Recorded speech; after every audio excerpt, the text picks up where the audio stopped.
Idara ya fedha ya Marekani imetangaza vikwazo vipya dhidi ya Iran. Idara ya hazina nchini Marekani imetangaza mfululizo mpya wa vikwazo dhidi ya watu binafsi, mashirika na meli zinazohusishwa na Iran. Kwa mujibu wa taarifa iliyochapishwa kwenye tovuti ya idara hiyo, vikwazo vimewekwa dhidi ya watu watatu, meli 9 na taasisi 17, ambapo neno taasisi linaweza kujumuisha kampuni au mashirika mbalimbali. Katika taarifa yake, idara hiyo ya hazina ya Marekani imesema imeweka vikwazo dhidi ya mtandao wa usafirishaji wa mafuta unaoendeshwa na Mohammed Hussein Shamkhan, mtoto wa afisa wa zamani wa usalama wa Iran, Ali Shamkhan.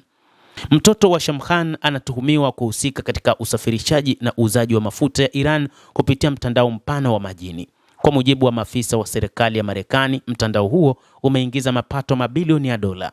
Idara hiyo pia imeweka vikwazo dhidi ya malengo yanayohusishwa na mpango tata wa kifedha unaohusishwa na kundi la Lebanon la Hezbollah, unaodaiwa kupangwa kupitia vituo vya kubadilisha dhahabu na hatimaye kunufaisha utawala wa kijeshi wa Iran.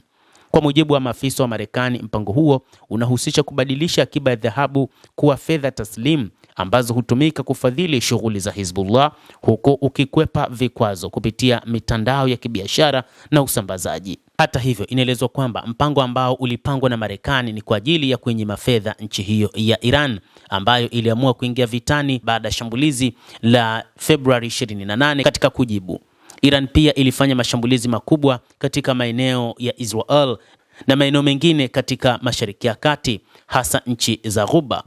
Israel ndio ambayo ilionekana ilishambuliwa sana na mashambulizi kutoka Iran, na hata wakati huu inadaiwa kwamba vita kubwa vilivyopo vya Iran ni dhidi ya Israel, ambayo kimsingi ilikuwa na uhasama kwa muda mrefu. Israel ndio nchi ya kwanza kutangaza kuanzisha operation iliyofahamika kama Rising Lion dhidi ya Iran, jambo ambalo baadaye rais wa Marekani Donald Trump akaja kueleza kwa uwazi kwamba mapambano hayo yanahusishwa pia na Marekani, ambayo ilijiunga na mashambulizi dhidi ya Jamhuri ya Kiislamu ya Iran, na kwamba mashambulizi hayo yalikuwa na malengo, na miongoni mwa malengo yao ni kuangusha utawala wa Jamhuri ya Kiislamu ya Iran, jambo ambalo halikuwezekana mpaka sasa, lakini pia kuondoa nyuklia ya taifa hilo, hasa uranium iliyoyeyushwa ambayo inakaribia 60%. Kadhalika kusambaratisha makombora ya masafa marefu ambayo yameiharibu pia nchi ya Israel, na kwamba Israel na Marekani zinachokikwepa wakati huu ni makombora hayo ambayo yanaweza kuharibu na kuteketeza taifa la Kiyahudi. Hata hivyo, mpaka sasa hakuna hata moja kati ya malengo ambayo yamefanikiwa.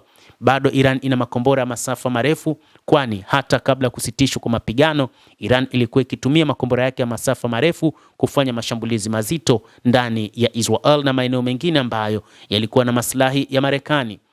Kwa hivyo wakati huu Marekani inachokifanya ni kutengeneza mazingira ya taifa hilo kutoingiza fedha, na hata wakati huu idara ya hazina inatangaza vikwazo vipya dhidi ya Jamhuri ya Kiislamu ya Iran.